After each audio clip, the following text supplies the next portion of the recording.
Okay, welcome everyone. Today it's our second webinar, and it's the Friday webinar series of ASPI Go, our migration center here at ASPI.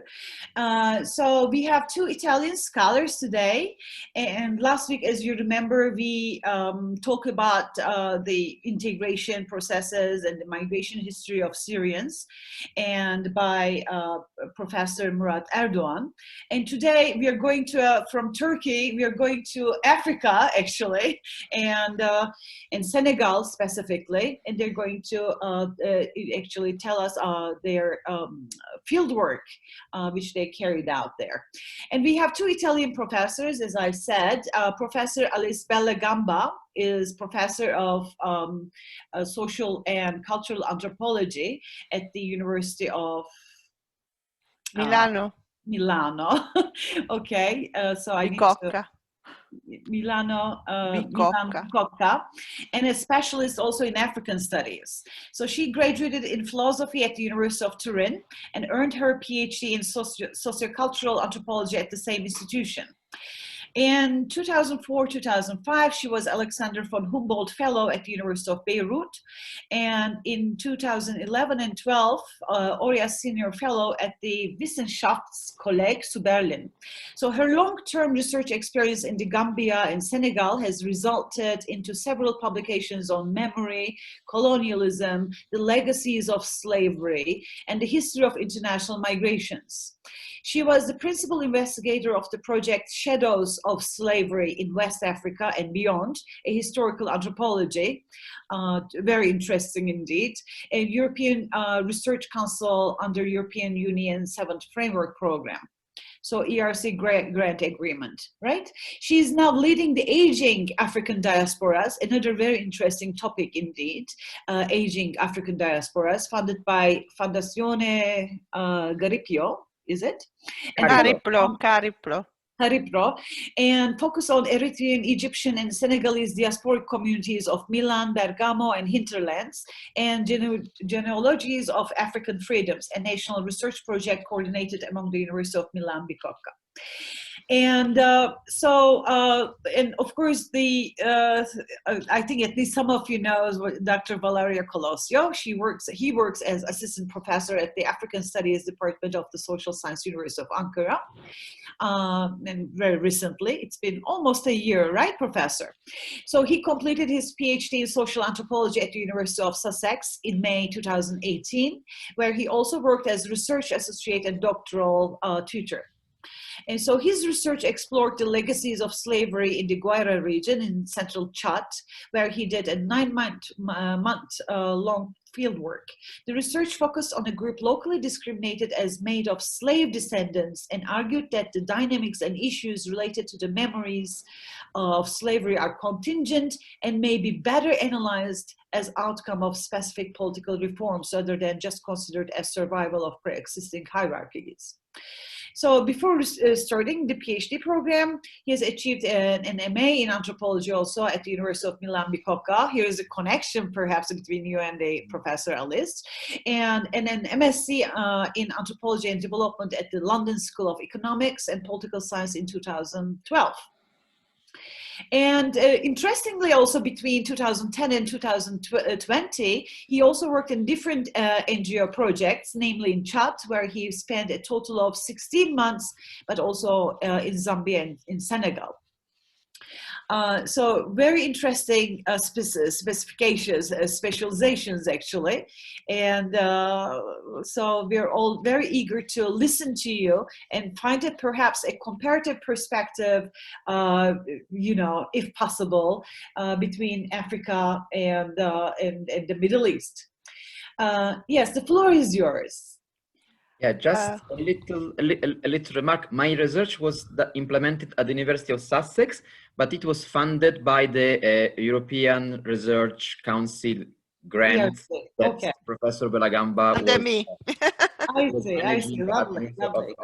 Of Milan. Since everybody knows, ERC is a very highly regarded funding, actually, only reserved for a couple of actually scholars. Okay, please, the floor is yours. So good morning. I'm glad to be here and to share with you some of the insights we gained by focusing on irregular migrations in the southern part of Senegal. This research has started in 2017, but actually it builds on a previous research carried out since 2014 on local inequalities and the legacies of slavery. The first picture, just to give you an idea of the environment. Yeah. Well, the initial slide is to give you an idea of the environment and also of the road infrastructures, because as you will see, roads are quite relevant when we are discussing mobility, but also the development of irregular migrations in this part of Senegal. Before starting, I have to make a remark. Irregular is an irregular label for migration. So migration are irregular from the point of view of Europe, of course. So it is a label which has gained currency also in Senegal.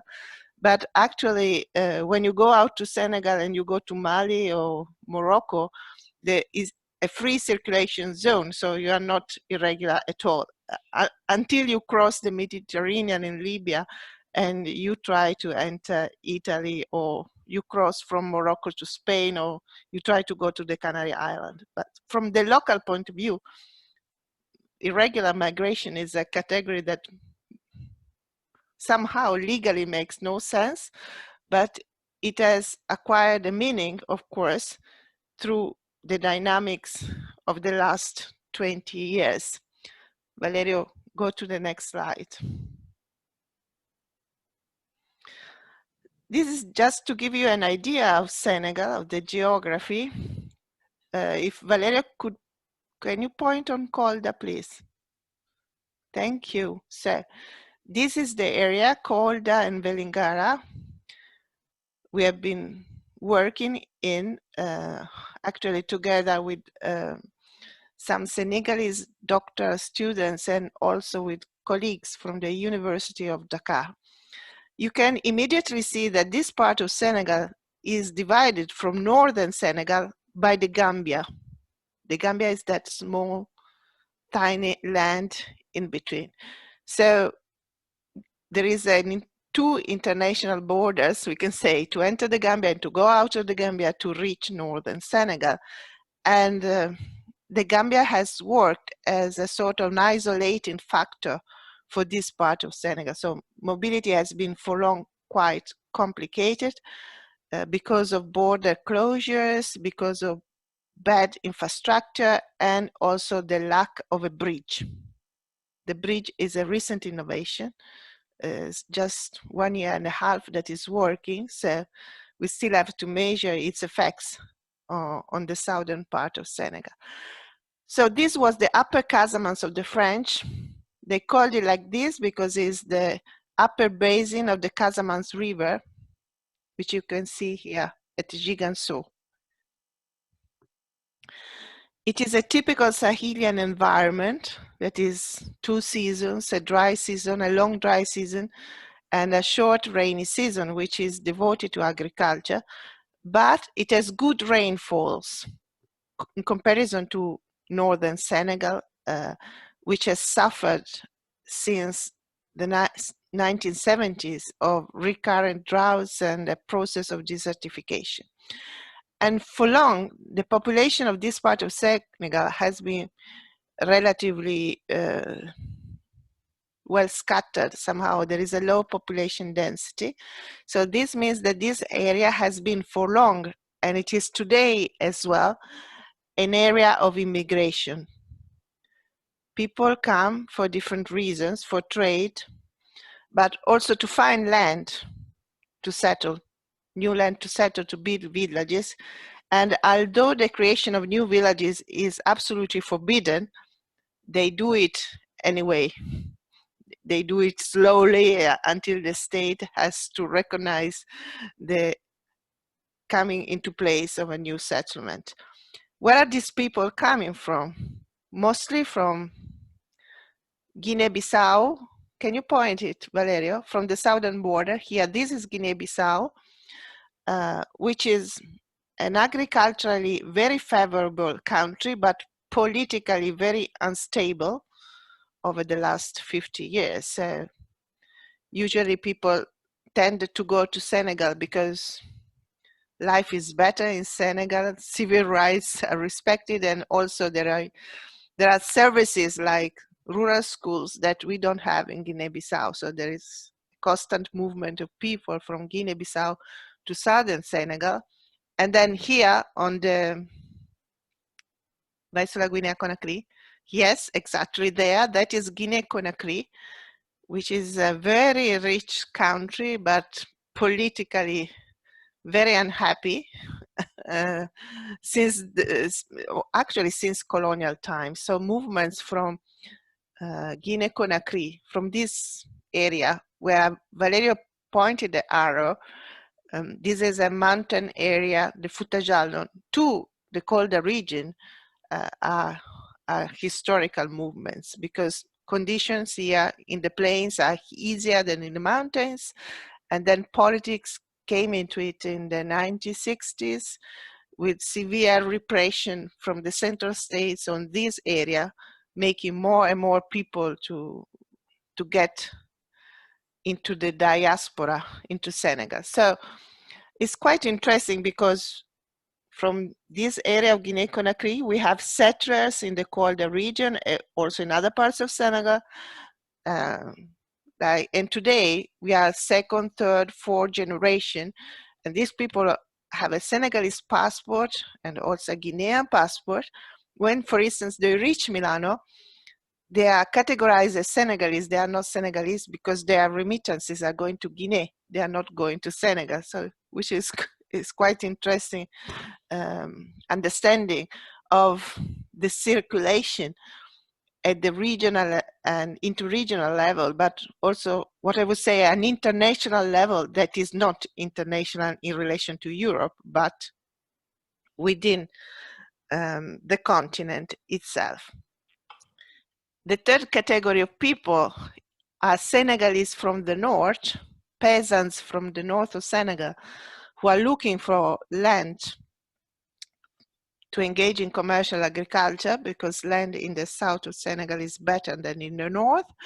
And recently, we have also investors from Dakar or from other urban areas of Senegal, and also French investors who are trying to get land in this region to open commercial farms or some sort of activities in an agricultural and husbandry sector. So this means that over the last 10 years, the colder region has moved from being an area of immigration, mostly, with some immigration and circulations to other parts of Senegal, to a land where people is coming in, but settlers are going out because of a process of land grabbing is going on. So there are like two movements. Investors are coming in because the land is good, and they are trying to get plots of land, large plots of land for their activities. And local people is totally discouraged by the land and feels that the land cannot provide a subsistence anymore, so they are trying to go out. Is a process of de-agrarization of the society, which has to be considered closely, because if we are discussing what the European Union is now calling the root causes of migrations, okay, this is root cause number one. So it is a process which is at the same time economic and cultural as well. I'm coming to the EU now. I just want to finish this introduction to the colder region. So the process is at the same time an economic process, because people cannot live out of the land without external input, economic external input. So they cannot start a season if there is not money from outside, which is enabling the season for seeds, fertilizers, agricultural tools, and all what is needed to start a successful season. So they cannot live on the land economically, but also culturally, they feel that they are fed up with the land. So that the land is not meaningful anymore. And even keeping their lands is a very difficult process bureaucratically. So many of them do not have the civil rights resources to do it. So they are illiterate, so they cannot engage in the process of formalizing the land titles, and they even feel that is not worth it. So it's better just to live and go elsewhere and settle elsewhere in one of the cities of Senegal, or anyway, find a source of revenue outside. So over the last 2-3 years,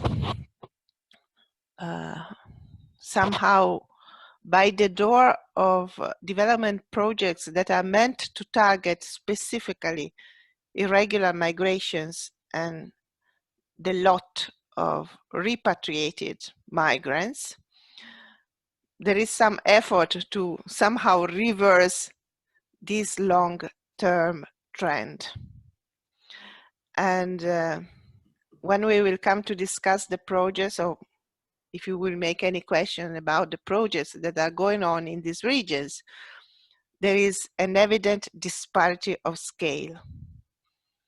The process of de-agrarization is a long-term process and on a large scale.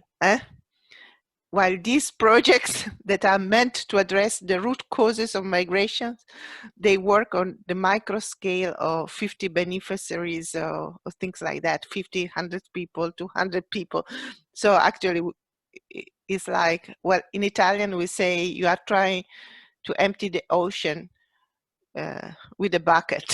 So something is an Italian way of saying, I don't know whether it has a correspondent in English, but just to give the measure of what's going on. You can go to the following slide.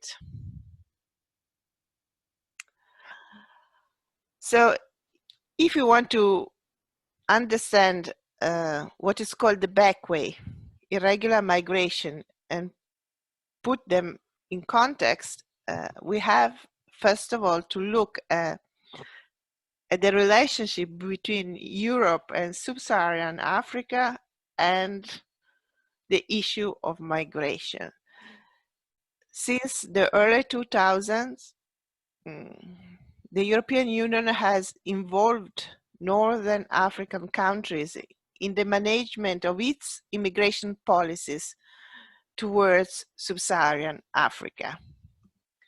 So this has transformed Northern African countries in gates to Europe, but it has also been a way, we know today, after 20 years, of developing Northern Africa through a large supply of irregular labor.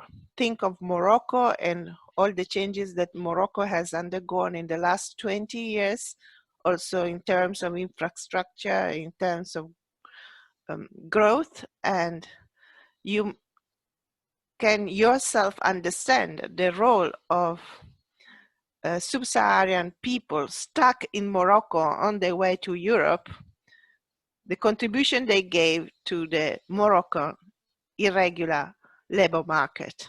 Okay. In 2006 also, there is this platform which is called the Rabat process, that is a sort of dialogue, Euro-African dialogue on migration. I'm quite critical of this initiative, so forgive me if sometimes my criticism skips in. Anyway, it is a dialogue and they talk about the problem, so that the problem is multifaceted and is not so easily addressed. And most important, in 2015, when Renzi was ruling in Italy, Matteo Renzi, in Valletta, there was a summit on migration, and Renzi also was somehow part of the way in which the Valletta summit developed. So in this summit, the EU Emergency Fund for Africa was launched.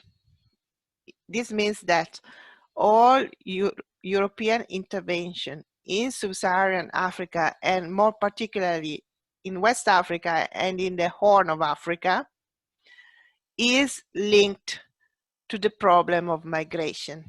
So all international aid from Europe to these parts of Africa today is connected to the problem of somehow disciplining migrations and controlling migration flows from the sub-Saharan part of Africa to Europe, that is, to the Mediterranean.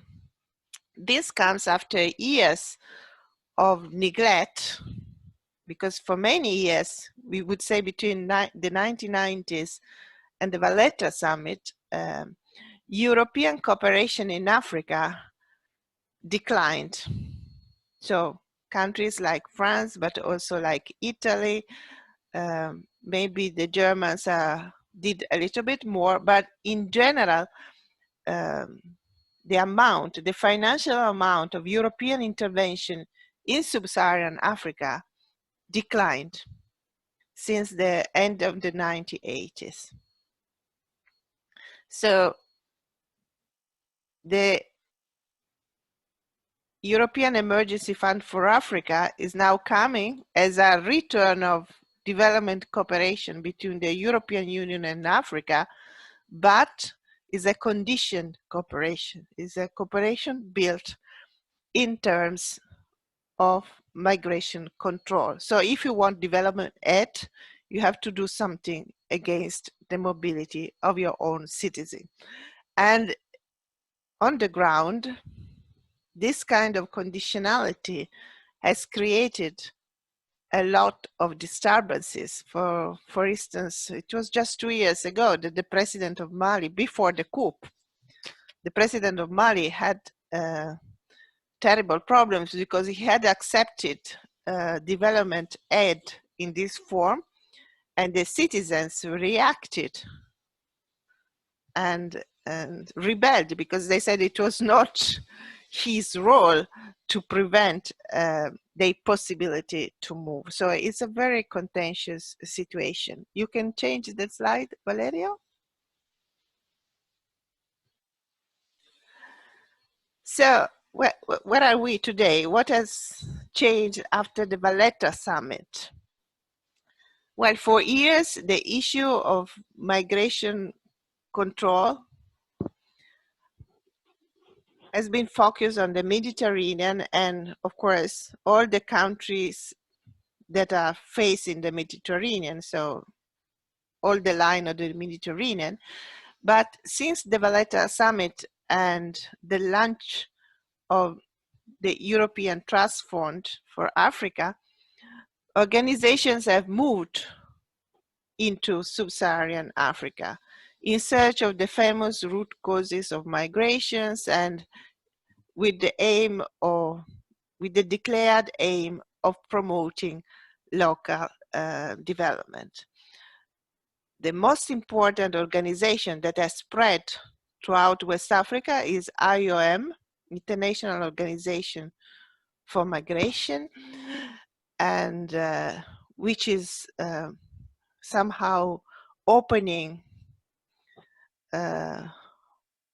bureau offices also in the areas far from the capital cities, and is the most important, we can say, actor on the ground, the actor on the ground with which governments and also local associations, but also NGOs have to deal with.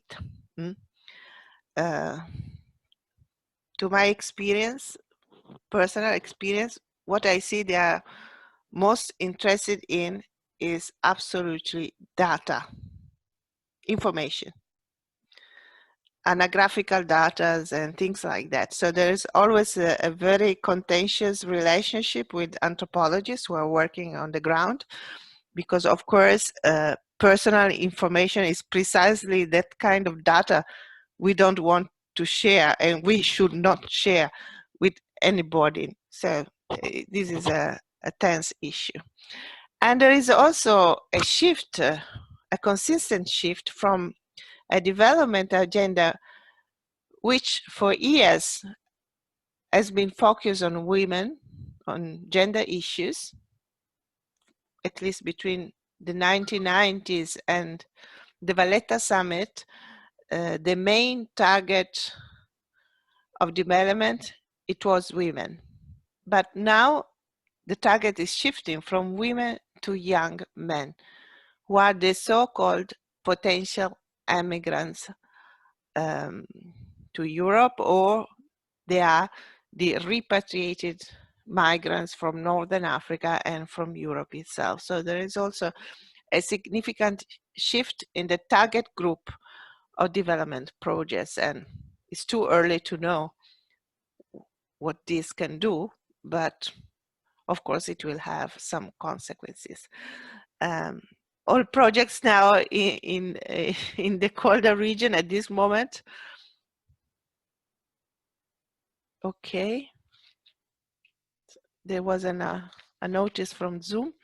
So all projects in these moments have to give a role to return migrants, because actually they are finance sponsors precisely because they target the issue of irregular migrations and return migration. So there is a sort of large mobilization in this sense, but the side effects of these projects have not yet been measured, or some side effects are very visible, but of course they cannot even be discussed because they go against the agenda which is financing those projects. I just make an example. There has been a lot of campaigns of awareness raising in the colder region made through the radio, rural radios, in order to somehow discourage people from taking the Backway. And so as they have to involve the return migrants have come to the radio and talk about their experiences in Niger, in Libya. And it happens that in many villages, people listen to the radio to have details on the trip. Because as the return migrant is sharing his own story, other people is also learning how you can move along this road. So it's some sort of side effect, which of course organizations were not foreseeing when they started this sort of awareness campaigns. So the IAM opened an office in Kolda in 2019. The year before, they had opened in Tambacounda, which is a city. Can you return to the map, Valerio? And can you show where is Tambacounda?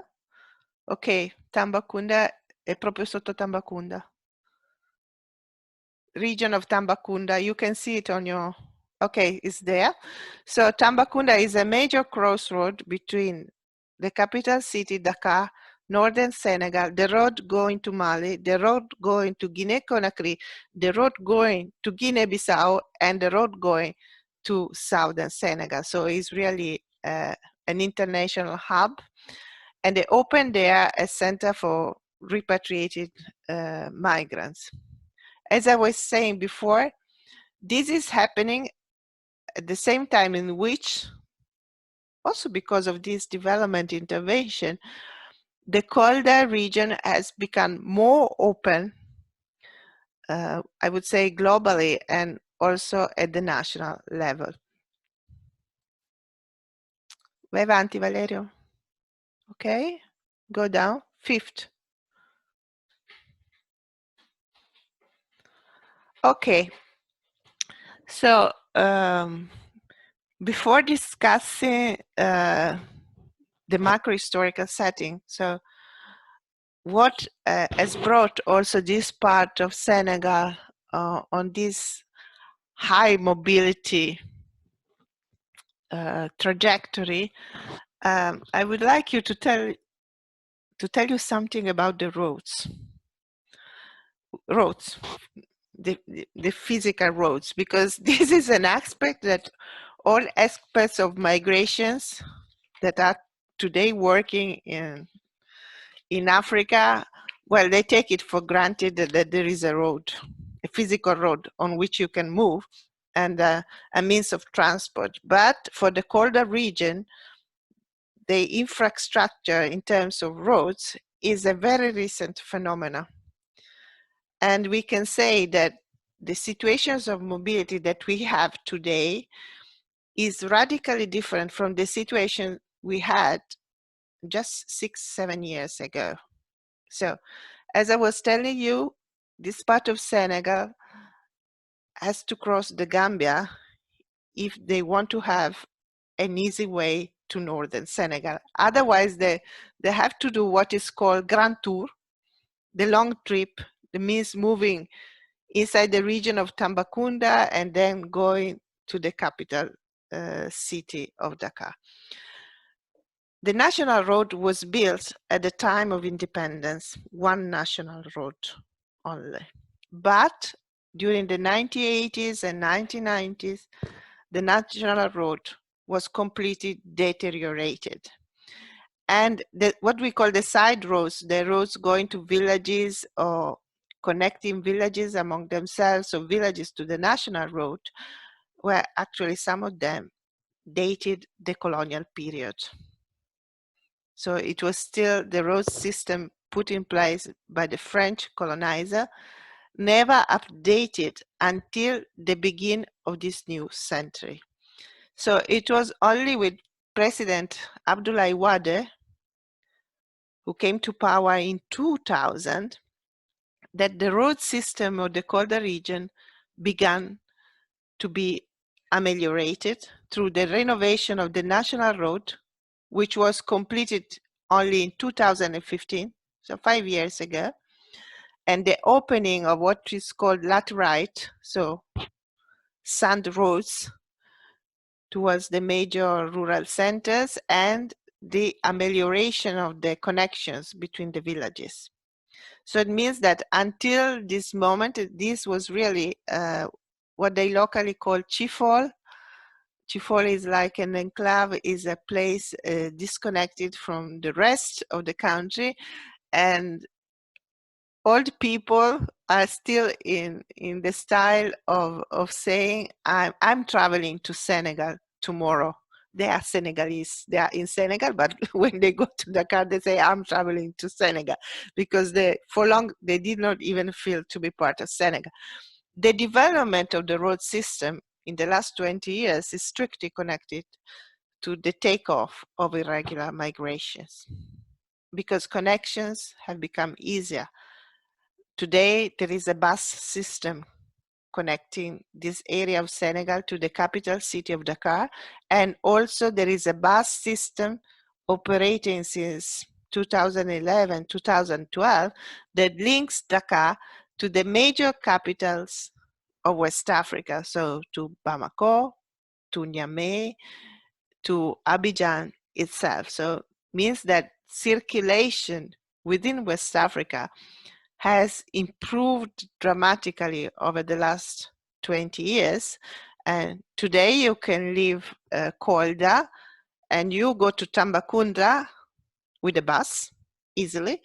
And then you intercept the bus, the international bus, which is going to Bamako and Niamey, and you are in Niger in 3 days.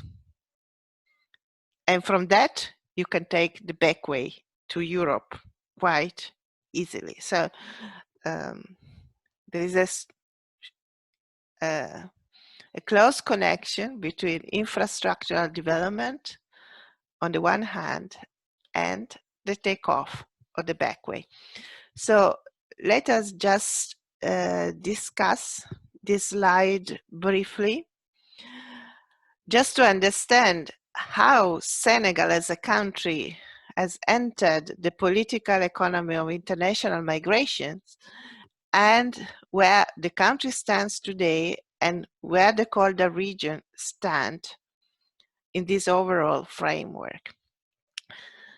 So, well, French colonization began in the mid-19th century, together with the expansion of commercial peanuts cultivation. Peanuts were needed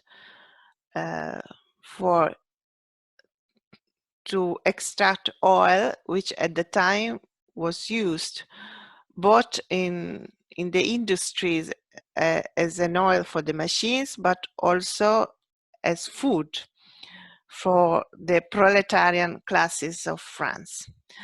This is a period of great mobility, both geographical and social, which somehow ended with colonization. Throughout the colonial period, the southern part of Senegal was not what the French called le Sénégal utile, useful Senegal. It means they didn't look at this area as an area of development, but they use it as a labor and grain reserve. So it was an agricultural area producing grain, food that was consumed in the areas of Senegal which were under development, useful Senegal. And it was also an area where cattle could be raised easily, and also so they were meat producers for other areas of Senegal.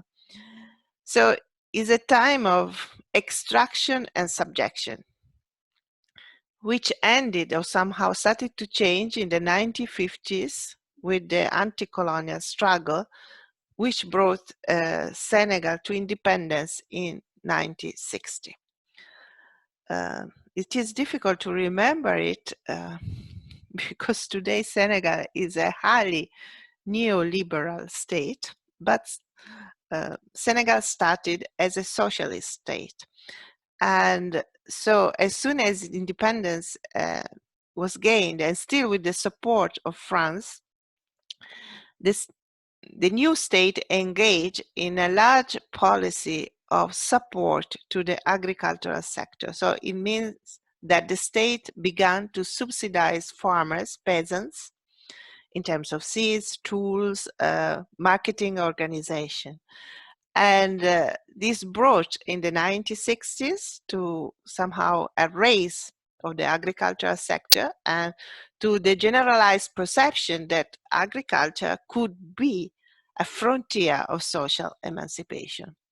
All this ended already in the 1970s for a number of causes, which include this environmental changes, that is, the droughts of the 1970s throughout the Sahel, but also to the inefficiency of the marketing system that the state had put in place. So, well, corruption in the management of the cooperatives, and so the system could work, could keep going only because the state put money into it, and peasants on the side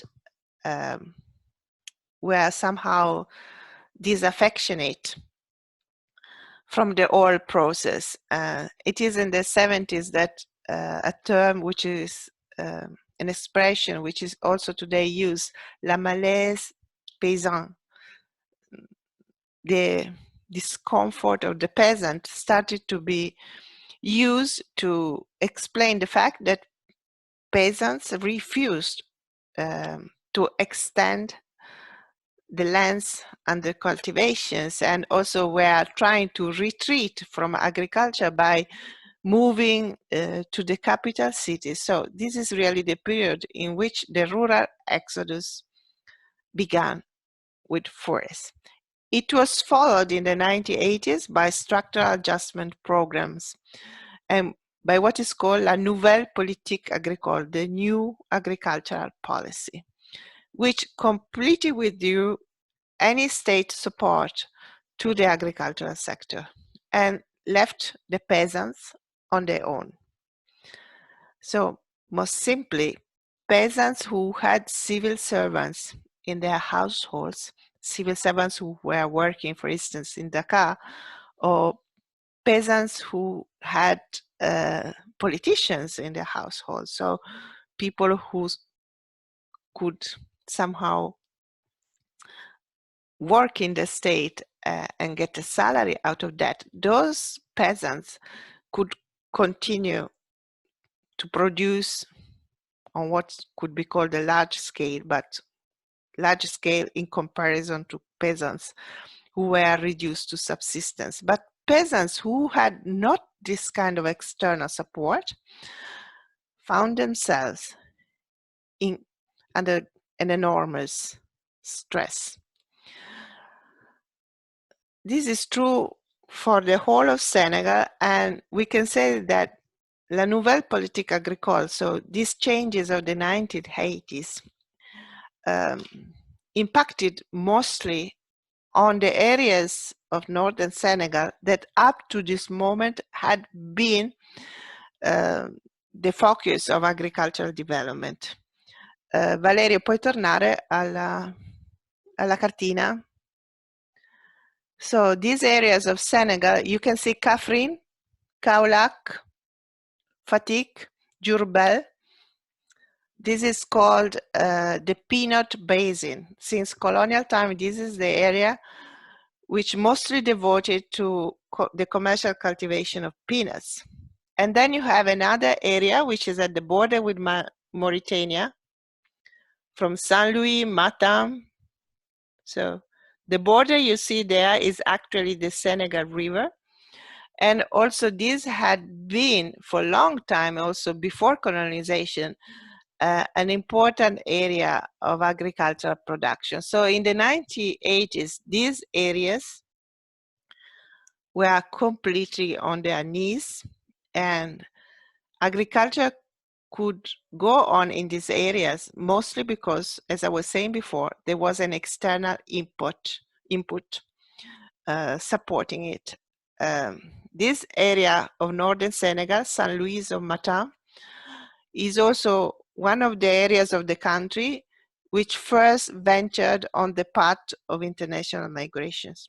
So people from this area were working in France already in the 1950s, and in the 1960s, 1970s, they participated in the development of France automobile industry. So they were working for Renault. So this means that in the 1980s, when for all this problem, the primary sector of Senegal started to decline. For instance, northern Senegal had already a diaspora in France, which could support local agriculture. So what was happening in Kolda at that time? So at that time, Kolda actually was not yet engaged in the rural exodus as the other regions, and also was not on the path of international migrations as the other regions, because in the 1980s, cotton was introduced in the region. It's a region suitable for cotton cultivation, and it is of this period a cotton cultivation system sponsored by a company which is called Sodifitex. Is a half French-owned company, Senegalese state and France, which spread the cultivation of cotton in Kolda, but also in eastern Senegal. And cotton, in this period of difficulty, brought to the farmers some sort of relief, because initially it was well sponsored. So it means they were giving you the seeds, they were giving you the fertilizers. So, and it was new on the land. So your harvest was good, was strong, and you could really earn well out of cotton cultivation. let us not talk about the side effects like pesticides, because today there is a generation of elderly men who are completely blind because of the pesticides they were using in that period without any protection to cultivate cotton. So cotton gave some sort of relief. And another big project implemented at that time was the construction of dams on one of the rivers that are crossing the region. And so the creation of a large basin for irrigated rice cultivation. So the 80s somehow passed like that, but actually peasants were not confident in these developments. They had already seen the state retreat with Nouvelle Politique Agricole, so they were not believing that this kind of cotton prosperity would last. And so they used two strategies. Those who were really cultivating cotton and earning money did two things. First, they sent their children to school, which up to this moment had been somehow not a strategy for main households.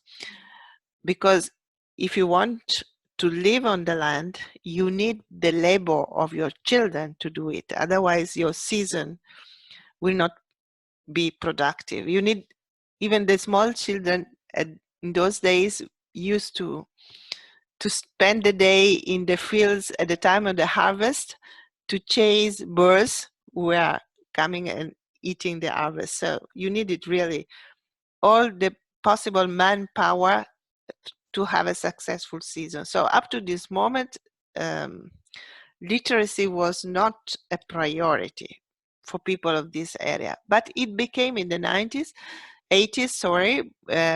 when peasants started to be discouraged. They say, okay, I'm earning today, but I don't know what will happen tomorrow. So if I send my children to school, they can become civil servants, for instance, and they will be able to support the household with their salaries. And this was strategy number one.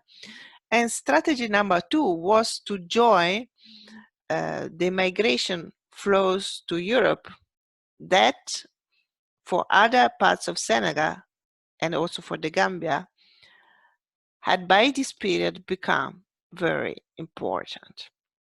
So it is like peasants of the colder regions somehow woke up and realized that neighboring people from Gambia or Senegalese from other areas of the country had been migrating to Europe since long, and they had their benefits out of that. So bands of youths started to move mostly to Spain in this period, because Spain was undergoing a sort of it was coming out of a dictatorship, and society was growing, and in particular Spain was entering the European market with agricultural products. These people were farmers, peasants, so it was a kind of job they knew very well.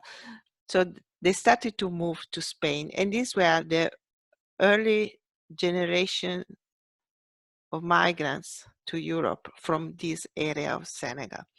They were already without papers, clandestine, but at the time, both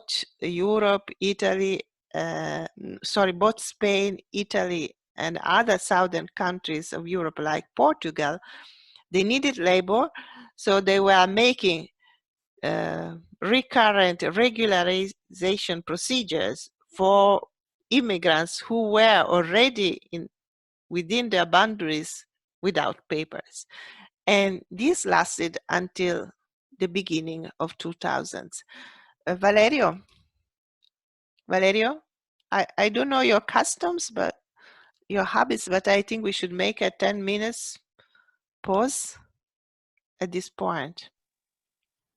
Okay, but yeah, I mean, because It is usually recommended to talk 30 minutes and leave 10 minutes of pause when we are in video. I don't know your habits. I can continue, but I don't know the level of attention. Of course, we are actually fully listening to you, since normally we limit the speakers to, if there is one speaker, we limit to 30 to 40 minutes. Since there are two speakers today, we limited it to 1 hour, as I expressed it to Valerio before. So perhaps we can wrap it up, and Valerio, I think you will also talk about the same issue, right? No, Valerio is not talking about this issue because he's not the one who did the research. I see. But okay. he will interact with me with questions. Of course, lovely. Then please continue, Professor. And, but what time is it now? Let me check. It's almost 12. Almost 12. You can talk for another 15 to 20 minutes. Okay. Then we can start asking questions. And Valerio can perhaps interfere and at the end of Professor's speech, interfere and share his experiences with us. Yes, I prepare some question for the professor to start animating the discussion, and I can quickly mention my little contribution. Perfect. To the result is, I just, well, I will explain this later. I don't want to do further. But this presentation, is I participated in a part of the project the professor did as evaluator of the development part. I will explain this a bit later. But all the research project is the professor that is working there, both doing personally ethnography there and coordinating various local researchers. So yeah. I really cannot say nothing more than her. That's impossible. Okay. We understand that she's very passionate about it. Yeah. So please, Professor, you continue. And if you wrap it up in 15 minutes, yeah, if possible. It's only 2 slides left, so I think we will make it easily. So this is just to give you an idea of the major dynamics and changes since we can say the achievement of Senegalese independence in 1960s. So as you understand, there is an issue, a macroeconomic issue. There is the fact that Senegal has been relying on the primary sector for long, and the colder region even more because it is an agricultural region. But for a combination of factors, the primary sector is totally, we can say, under stress. Which has been the position of the Senegalese state towards its diaspora. We were saying before that people from northern Senegal started to reach France already in the 1950s, 1960s. Even before in the 1950s. We have to remember that France was coming out of a bloody Second World War. The youth population had been decimated by the war. So it is today widely acknowledged that people from the colonies, Algerians, but also West Africans, contributed to the reconstruction of France after the war and to the development of France in the 60s and in the 70s by working in the large factories. So this would need a sort of digression into French policies towards this labor force, policies which have been quite controversial because the idea at the time was that these people would provide their labor to France and would return and age in their home country. So they would not stay and become French completely, but would return to to their homelands. Actually, as France in the 1970s started to merge into the European Union and the creation of the free market for goods in the European Union, France shifted its attention from an integration with its former colonies to an integration within the European Union. And it, by the 70s, it also changed its attitude towards this migrant labor force. At the time, the interest of the Senegalese state was to have its own citizen in the country. So it was somehow to attract this diaspora back home so that they could participate in this project of national building.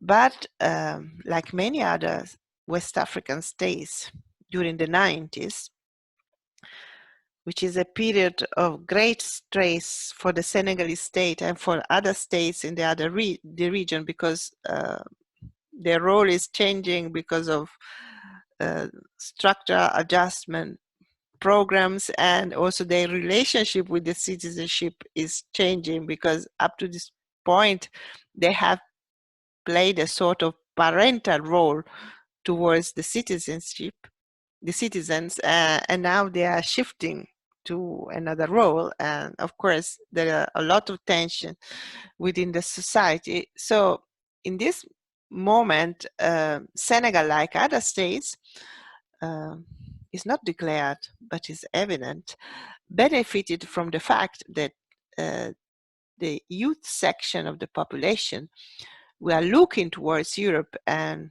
migrating towards Europe rather than stay in the country and claiming their own rights. The young people of the 1990s in West Africa have been called the lost generation. That is an entire generation of people who found themselves without the possibility of finding jobs in the state as other generations had done. And also they found themselves in a situation of political stagnation because the ruling elites had lost legitimacy face to the liberal reforms they were implementing. So for Senegal, it's a period of great unrest. Students, for instance, are a major force of change in Senegalese society. And in the 90s, there is this period which is called l'année blanche, the white year. So the year in which the university was completely closed because of continuous strikes on the side of the students or the professor. So many people left also the university and went back home because there was no way to continue their studies. So it was somehow profitable for Senegal, but also for Ivory Coast. For Gambia is very evident, for Mali, to have these young people moving to Spain or to Italy rather than have them inside the country as political opponents. At that time, I was not working in Senegal, but in the Gambia, and it was quite evident. So everybody was thinking of going out, leaving for good the country. So they were not much concerned what was going on in the country, either by promoting government policies or by opposing government policies. So there is a vested interest in West African states to control the large section of young people they have, because youths are a majority, by keeping them busy in the migration effort, which, if successful, also brings back revenues to the countries in the form of remittances. This is evident in the eyes of historians and political analysts, but is not what I would say a truth which is often spoken out also at the level of the European Union.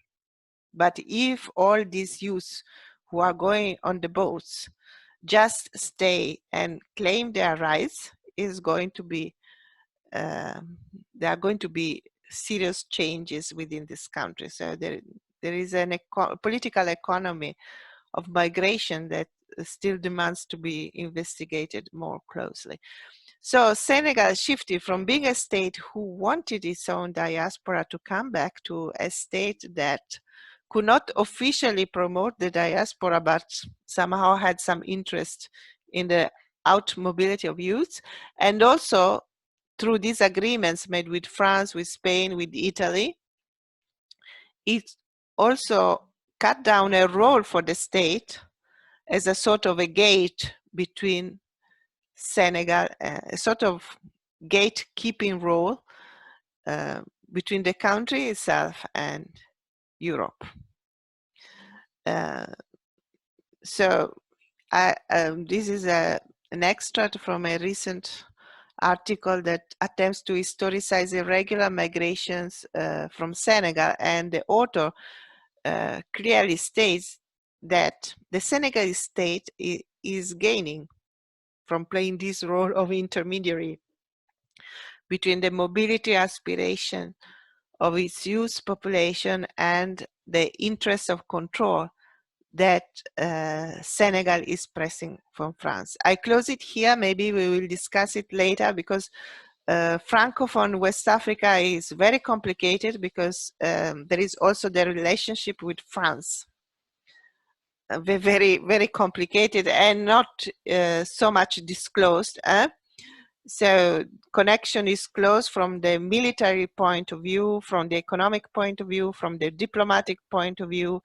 And at the time, citizens say that whatever is done in Senegal is decided in Paris and not in Senegal itself. So it's a very, very, very, very controversial, this situation. But it's also important to remind that in Senegal there are 3 bataillons de l'armée. How do you translate it? Army. There are 3 branch of the army. 3 branches of the French army, large branches. I mean, in Dakar there are 3 military French camps, and also in Senegal there are very important American military bases. Yes. So from the geopolitical point of view, it's quite relevant throughout the region. So just let us discuss very briefly how all these processes impacted in the Kolda region. There is a very nice full expression to talk of the Backway. They call it la les, la route en basse, the low road, meaning that the high road goes by plane and those on the Backway are moving on these kind of roads I've shown you. So it's clear that in the local perception of this migration dynamic, it's low in 2 senses. I mean, so you travel on the road really throughout West Africa and to reach Libya maybe, but it's also socially low. So it's not the road that everybody takes, it's the road that people who are not well connected in the diaspora or have not access to visa will take. So there is a class issue here that, for instance, IEM and all international organizations, including NGOs, do not want to face, because they think that the irregular migrants are all the migrants, you know, but no, there is a class issue there, which this kind of expression is bringing out.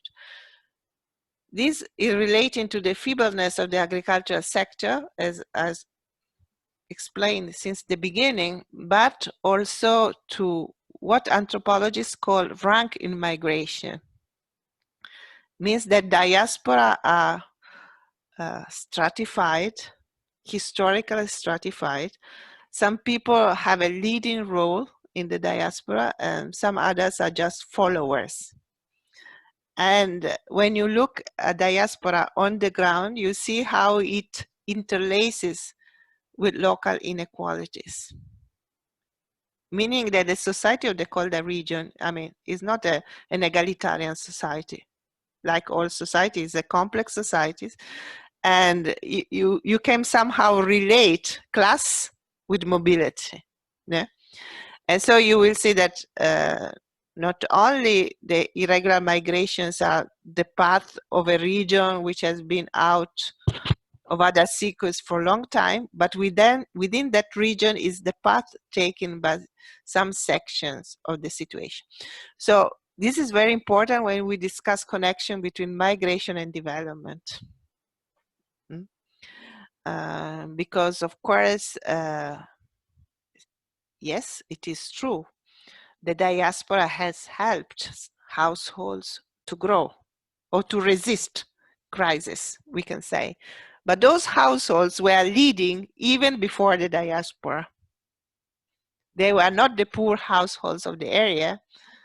They were the households who, or also when the process started in the 80s, at the time of cotton, they were the good cotton producers who could afford to send their children out either to school or in the first attempts to Europe, because the small producers, the small households could not afford to lose manpower. Otherwise, no agricultural season if there is no people to do the job.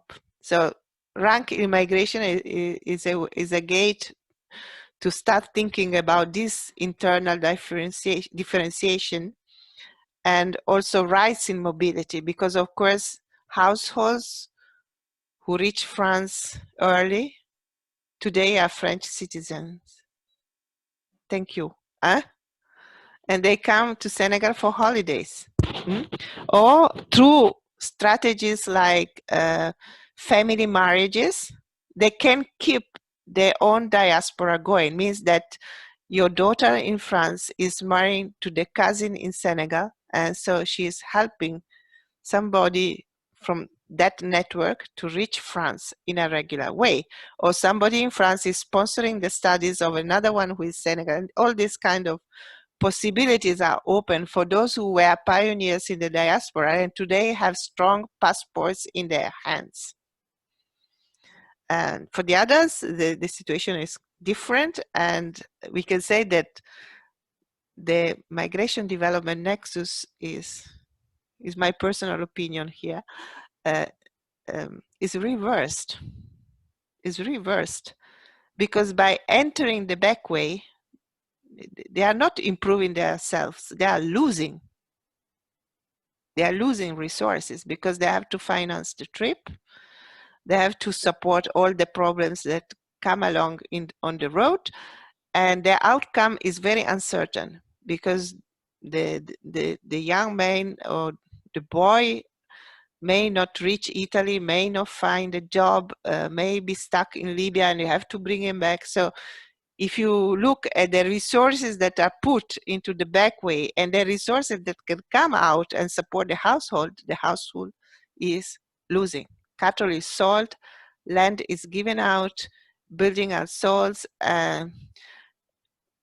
To an extreme, we can say that the flow of remittances is going from Senegal north rather than from north to Senegal. So causing a process of somehow increasing the inequalities on the ground. Increasing inequalities in the ground. Today in Kolda, to move onto this irregular migration path, you have to give a plot of land as a guarantee. So, yeah, or 4 or 5 heads of cattle are going out just to support the outcome. And what IOM, the Senegalese state, and also all the NGOs are saying that families are supporting the Backway. Well, it's true, but they're supporting it most of the time by force. Because with this easy mobility partner, children can run away in 24 hours. In 3 days, you still think that maybe they are visiting the uncle in the neighboring village or city, and they are in Niamey. And from Niamey, they go to Agadez and they start calling because they are in trouble. at that point, all the discussions, negotiations starts, come back, no, I don't want to come back, blah, blah, blah, blah. And money starts to go into the Backway to support them. So the average situation is like this. So that's why the last line of this presentation would like to point to the fact that the Backway is a dynamic of dispossession. If you look at it from the point of view of home context, it is a dynamic of dispossession. And as such, it should be addressed because it is the initial, we could say, moment, the decision of a young boy or a young girl to take the road is the initial moment in which the household starts to be under stress, and a lot of other actors, including IOM, NGOs, are starting to benefit